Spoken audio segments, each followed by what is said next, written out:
Salut les amis, c'est Sofiane. On se retrouve pour un nouvel épisode du podcast. C'est en forgeant qu'on devient forgeron, c'est en galérant qu'on devient humoriste. Voici Galère d'humoriste avec aujourd'hui Marion Mésadorian. Salut Marion, comment tu vas? Salut, ça va très bien et toi? Ça va super, merci et merci beaucoup d'avoir accepté l'invitation.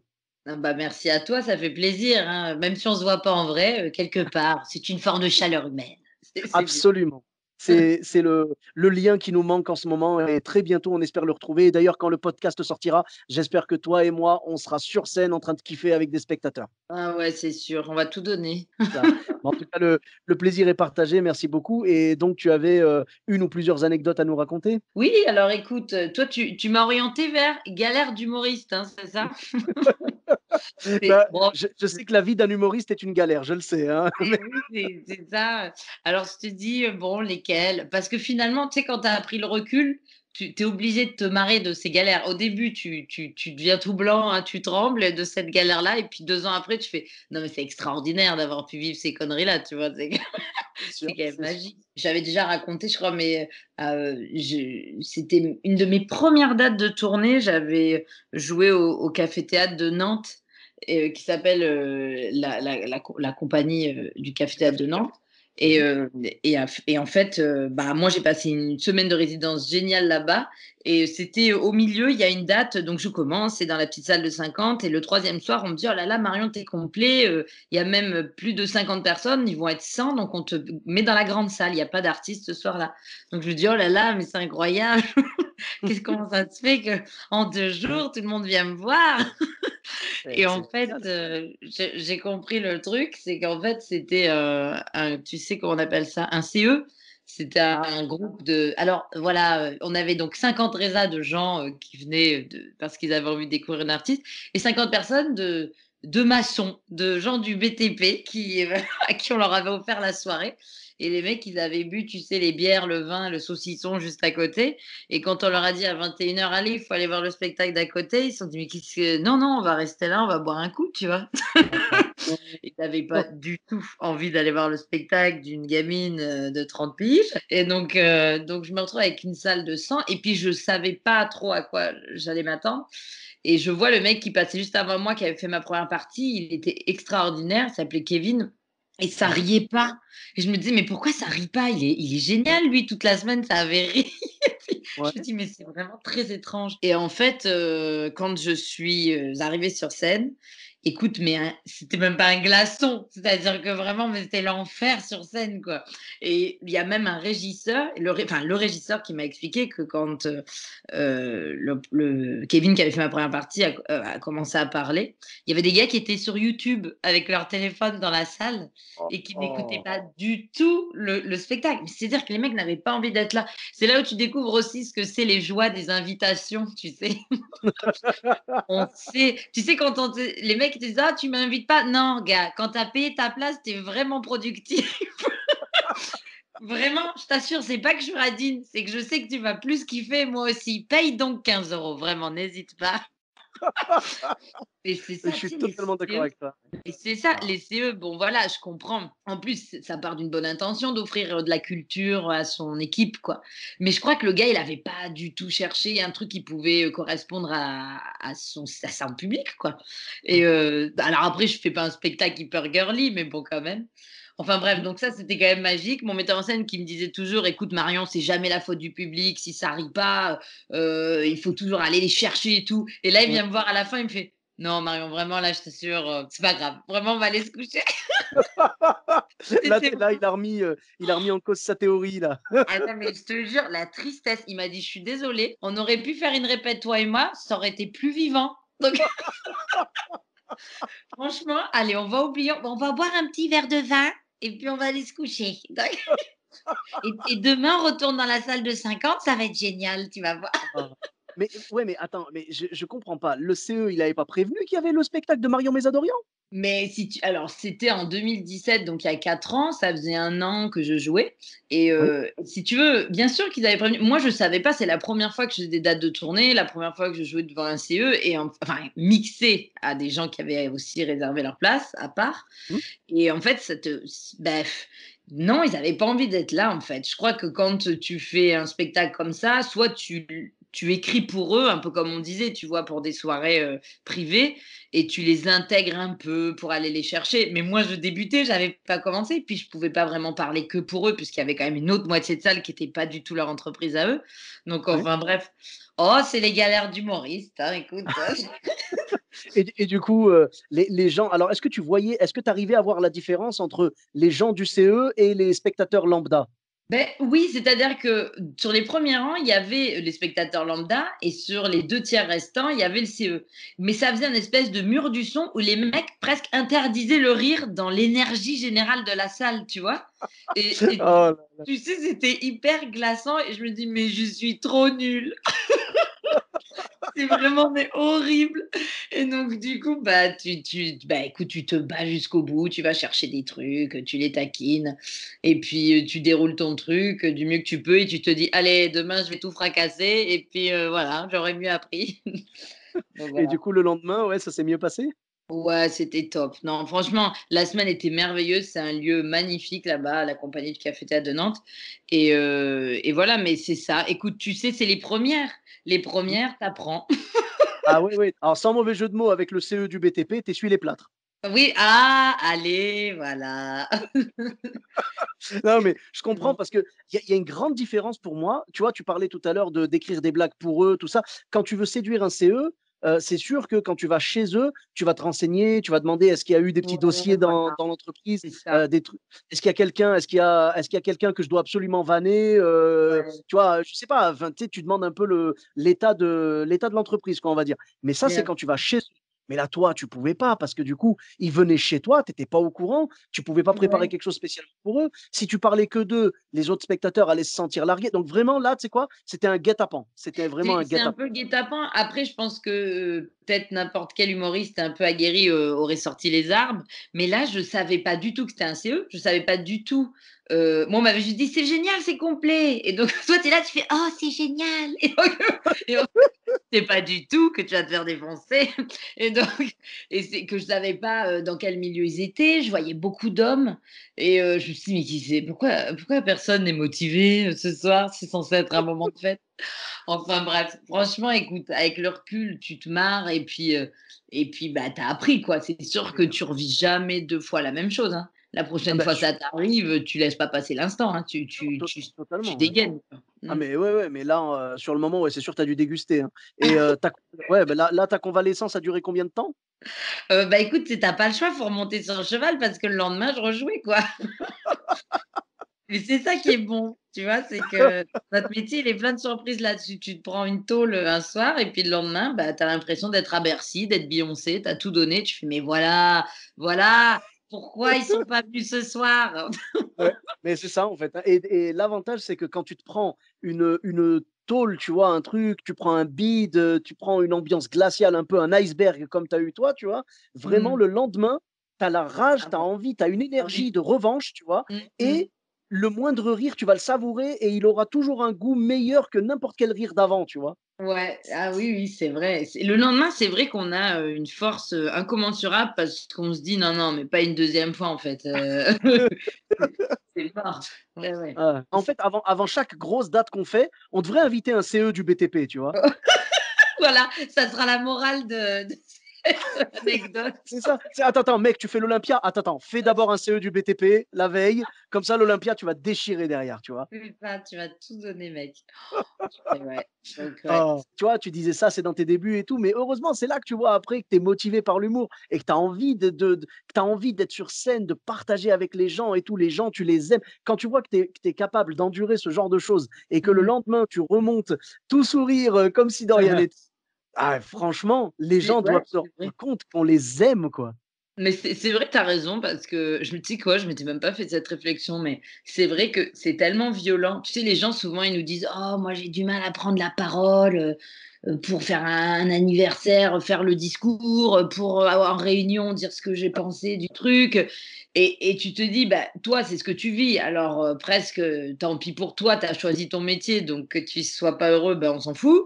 Mais mais c'est vrai qu'il y a ce fameux truc où quand même c'est d'une violence inouïe et tu as raison, c'est vrai que si on y retourne le lendemain, purée, c'est qu'on a quand même sacrément ça dans les veines et qu'on y voit vraiment un objectif très précis sur le long terme, je pense.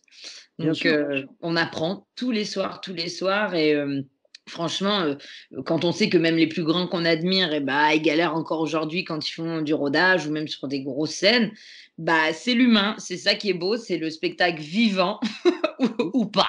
Donc, Ouais, mais là on là, apprend. ouais, non, mais c'est un apprentissage permanent et puis je pense que n'importe quel humoriste, que sa carrière soit au début ou que sa carrière soit proche de la retraite, on s'en Mmh, fiche complètement. Tout le ouais. monde galère et tout le monde se remet en question après un bide ou quoi, tu vois? Et Mmh. puis, ces personnes-là qui te disent: «On a du mal à parler en public et tout», c'est vrai qu'il y en a beaucoup et c'est tu vois, enfin, ça fait toujours plaisir que la personne te dise: «Vraiment, j'ai adoré ce que vous avez fait et tout, moi je serais incapable de Mmh. parler devant les gens». Mais il faut pas oublier que si elle a adoré ce que tu as fait, c'est que ça s'est bien passé. Mais parler devant les Mmh. gens quand ça se passe bien, c'est une chose, déjà c'est dur. Mais parler devant les Mmh. gens quand tu leur balances des blagues et que eux leur seul retour c'est: «Je ne t'aime pas», Ouais, tu vois? C'est c'est un peu très, très dur. violent. Ah, Oui, c'est très, très dur parce qu'en plus il faut que tu gardes le sourire, tu sais? Tu peux pas dire: «Ah bon, bah, ça vous plaît pas, je vais partir du coup». Non, tu dois non, rester jusqu'au bout et c'est ça. alors qu'à l'intérieur tu veux mourir, il faut qu'à l'extérieur on ait l'impression que tu es, voilà, Mmh. Beyoncé au Madison Square Garden, quoi. Exactement. Bah oui, c'est ça et puis, bah, tu sais quoi? Chaque soir, on apprend. Moi, les soirs où ça peut être un peu plus dur, tu en as toujours dans l'année des soirées comme ça et bah, je me dis: «Écoute, c'est très bien. Là, on est dans le dur, c'est là où tu travailles le muscle». Ah! C'est là, Ouais, c'est tu sais, ça. à la salle de sport, quand tu sues et que tu veux Mmh. pas faire la dernière série Ouais, ouais, ouais, ouais. et Mais ben c'est ça, c'est c'est ça. là C'est cette et dernière série-là qui est dure, mais tu sais que si tu l'as fait, ça va t'apporter plus de résultats que si tu avais été, genre sans échauffement ni rien, quoi. exactement, tu sais que si tu passes ce truc et puis tu vas trouver des trucs. En fait, chaque seconde sur scène, tu dois trouver des trucs. C'est instinct de survie. Instinct de survie. Il faut que je les récupère. Je parle à des gens, ils ne m'écoutent pas, ou alors ils ne comprennent pas, ou alors ils ont décroché. Instinct de survie, qu'est-ce qu'on fait? C'est presque un date avec 100 personnes, quoi. Mmh, ouais, c'est ça, c'est Et ça et du coup, et il faut retrouver la magie, il faut retrouver la séduction, il faut un silence, un regard, tu hausses le ton, tu diminues, bah, il faut tester. On a un corps, on a une voix, on a des mots, on a nos regards, c'est trop beau franchement, c'est ça, hein. ouais, C'est, c'est, reconquérir le public et je pense qu'il y a pas meilleur sentiment. Tu vois, je pense même que cartonner, c'est moins fort que si tu étais en train de pas de bider non plus, on va pas se mentir, mais genre si mmh, tu les sentais vraiment pas avec toi et que tu arrives à les récupérer, oh, c'est la meilleure drogue possible, quoi. ouais, c'est vraiment chouette parce que on voit le pouvoir de la parole. On voit vraiment le pouvoir de la parole. Franchement, des fois, quand je discute avec certains, je dis: «Mais tu sais, en fait, c'est vrai que c'est politique finalement ce qu'on fait». On Mmh. a beau parler de divertissement, mais tu as un micro, tu es seul à parler pendant 1 heure devant, 20, 50, 100, 400 personnes. Seul. Tu peux dire ce que tu veux. Tu es seul, on n'écoute que toi. Donc vas-y. Vraiment, n'hésite pas à dire, mais tout ce que tu as dans le crâne, avec un maximum de poésie, d'intelligence humaine pour ramasser les âmes qui sont là ce soir-là et Mmh. puis pour envoyer, quoi. Donc, Ouais, ouais, ouais. après, bah, notre défi, c'est de faire du rire. Si on Mmh. fait pas de rire, on n'a pas la mission attendue. Maintenant, du rire pour du rire, ça marche pas non plus. Mmh. C'est là où on voit on réfléchit, on a besoin d'être nourri par des mots, par des images, par quelque chose qui nous sort des tripes, quoi. Donc, Mmh. franchement, non, c'est la scène, c'est vraiment une trop belle aventure. C'est Ouais, magnifique, ouais. quoi. Et c'est vrai que j'avais jamais vu ça, le parallèle avec la politique. C'est vrai que c'est très intéressant parce que quelque part, Ouais. quand tu montes sur scène, comme tu le dis, tu es tout seul, tu as un Mmh. micro et tout. En fait, c'est comme si on était en campagne. Beh oui, mais je te jure alors bah, attends, tu sais quoi? En anecdote de galère là, il y en a une qui me revient Ouais. et qui m'a fait, penser à ça, que c'était politique parce que, j'avais été sélectionnée pour jouer mon spectacle à un festival d'humour qui s'appelle le Festival Saint-Gervais et je l'ai joué il y a 2 3 ans. Voilà et on était quelques-uns, c'était très chouette, on était 6 sélectionnés, donc chacun jouait une demi heure de son spectacle, Mmh. ou son spectacle complet, je sais plus, enfin bref, on jouait quoi. Et à la fin de mon spectacle, j'incarne le personnage d'une SDF.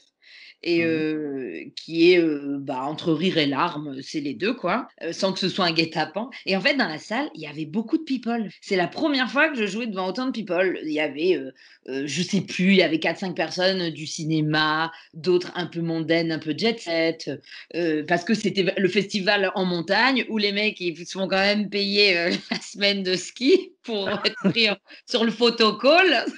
Ouais, ouais. Et dire: «Hey, tu vu, il y avait machin cette année, on y retourne l'année prochaine» et du coup, ils sont dans la salle, on leur dit: «Ouais, après la piste bleue, il y a Marion Mézadorian qui joue». «C'est qui?» «On sait pas, on s'en fout, après raclette, il y a Mézadorian», donc on y va et en fait, bref, je fais tout mon spectacle, ça se passe bien, pas la folie, mais ça se passe bien et je joue la SDF et écoute, mon cerveau a vrillé. C'est-à-dire que je me suis rendu compte ce que j'étais en train de dire. Je parlais de quelqu'un qui avait rien et j'étais face à des gens qui avaient tout. Et Ah. je te jure que mon cerveau a vrillé et je me suis dit: «Mais qu'est-ce que je fous là?» et en fait, dans le «qu'est-ce que je fous là?», je suis sortie de scène et ça a pris tout son sens.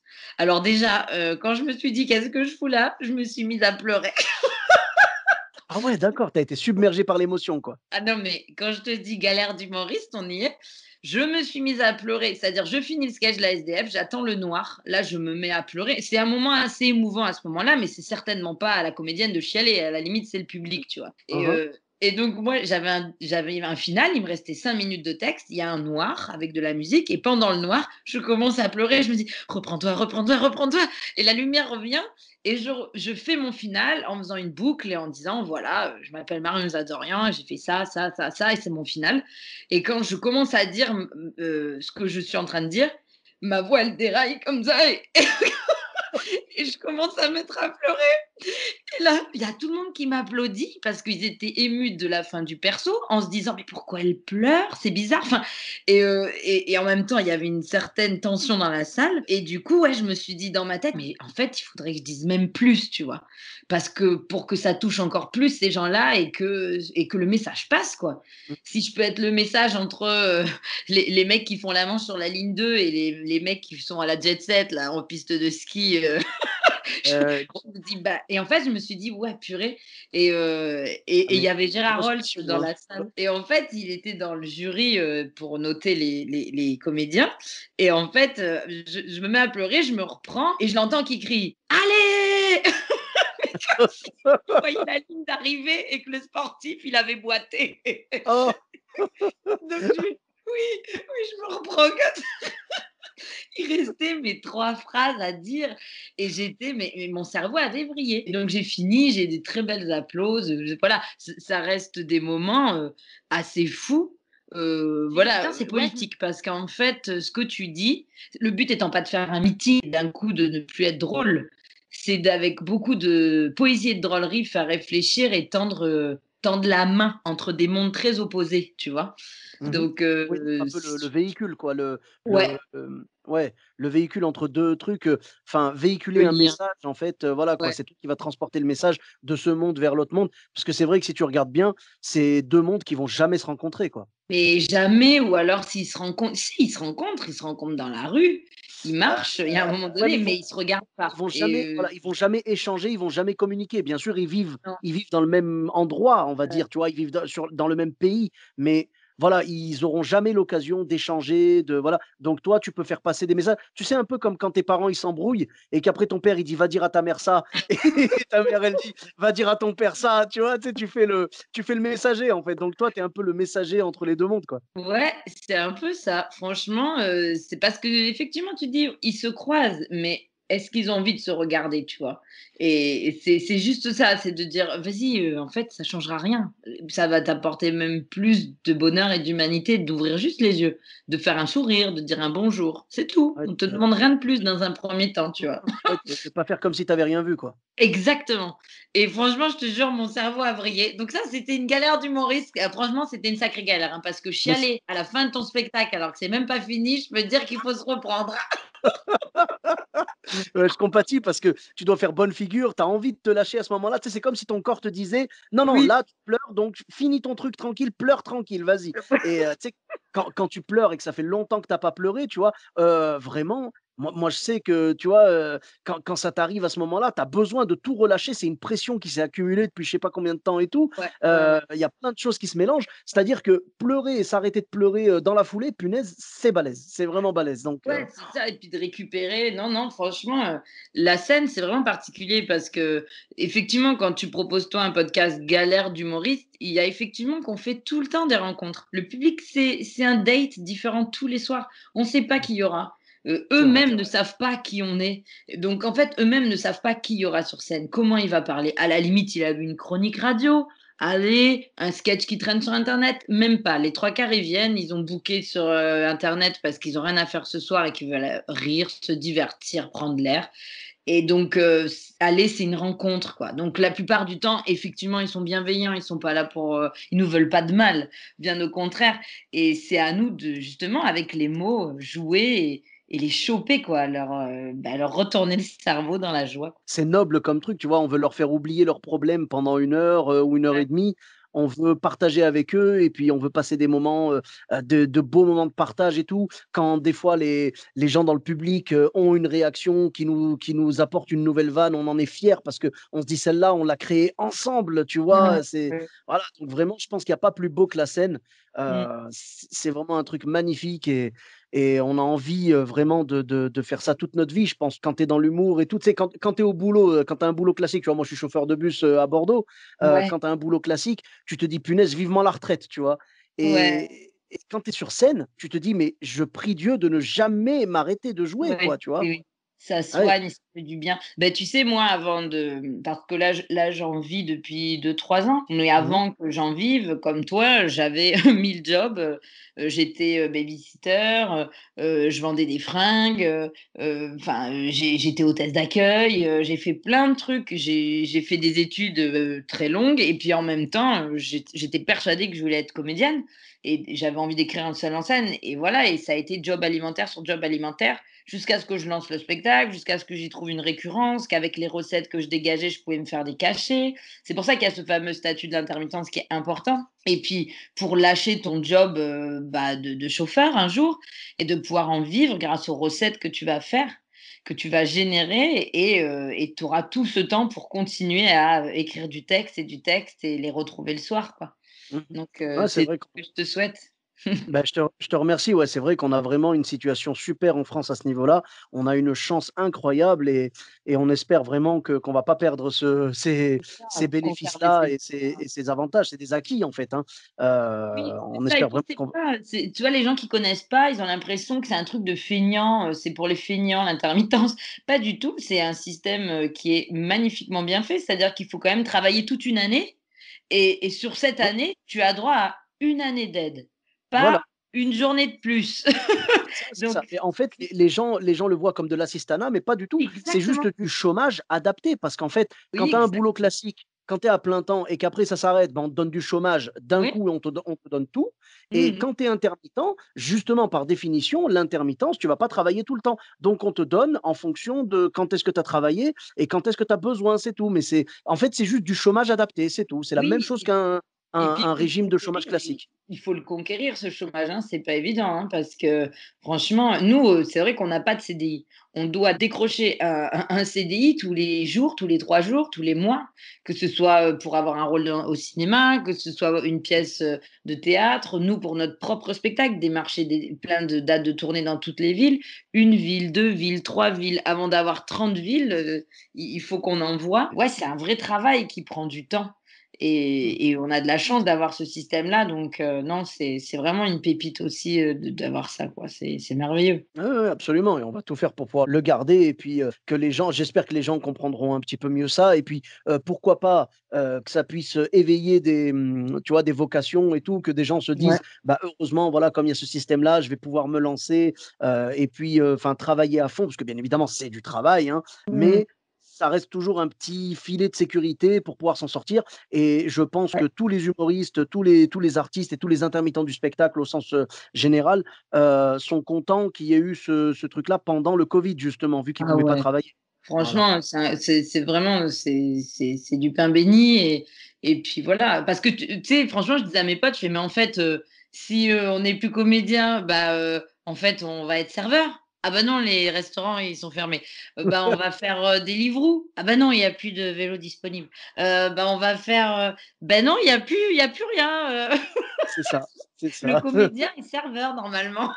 Ah, mais c'est ça. Bon après, va pas dire à Macron que qu'il y a rien d'autre à faire parce que sinon il va te dire: «Moi je traverse la rue et je vous trouve du Oui, il boulot». faut traverser la rue. Ah là, C'est c'est voilà, ah là vraiment, tu ouais. sais, c'est un coup à finir jardinier ou un truc comme ça Oui, alors que tu n'y connais rien à la surtout base. on les Ah connaît, mais les jobs alimentaires, hein. Franchement, ah j'en mais ai fait, un bon paquet et puis, non, t'inquiète pas, on se lève là, mais on sait ce que c'est, hein. Non, c'est chouette, mais, donc voilà, notre beau métier, c'est un combat de tous les jours, mais c'est trop beau à recevoir après, quoi. Mmh. c'est ça, c'est un combat qui vaut vraiment le coup et Ouais. et on a des galères dedans et merci d'avoir partagé les tiennes avec nous. Merci à toi, merci pour, ton optimisme, ta joie de vivre, c'est trop chouette de t'entendre aussi. Eh bien, écoute, merci beaucoup, ça me va droit au cœur et j'espère qu'on aura l'occasion de jouer très bientôt ensemble. Ouais, bien. Où est-ce qu'on peut te retrouver sur les réseaux sociaux? Écoute, je suis sur Insta et Facebook. J'ai pas Twitter, donc à Marion Mésadorian. Je D'accord. suis pas la plus active, hein, tu verras. Mais quand le spectacle reprend, je suis là chaque semaine. Mais on va Ah ouais. dire que là, ouais, ça fait, 6 mois, je suis pas très, très active. Moi, j'aime bien être en direct avec les gens, comme tu peux le constater dans notre échange.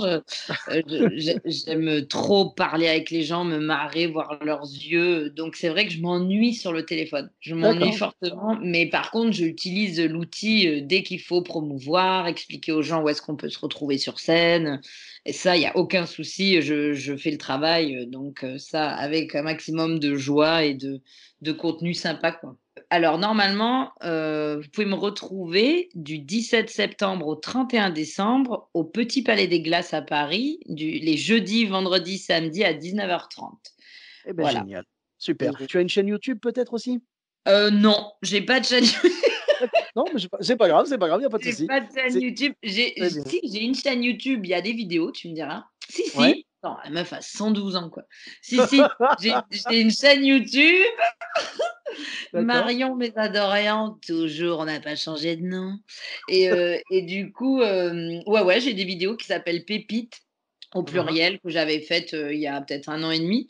Et il y a une dizaine de vidéos, puis plein de petits trucs, des chroniques radio que j'avais faites, on peut y trouver des petits trucs, ouais, c'est vrai. Eh beh, super. Bah, du coup, je mettrai, Facebook, Instagram et YouTube, il y a pas de souci. Trop cool. Bon, bah, merci beaucoup. Pour ma part, vous me retrouvez sur tous les réseaux sociaux, Sofiane Tahi, E de TAI, sur Facebook, Twitter, YouTube, Instagram et TikTok. N'hésitez pas à laisser 5 étoiles et un commentaire sur Apple Podcast et sur Podcast Addict. Je vous dis à très bientôt pour un nouvel épisode. Bis à tous, même à toi là-bas.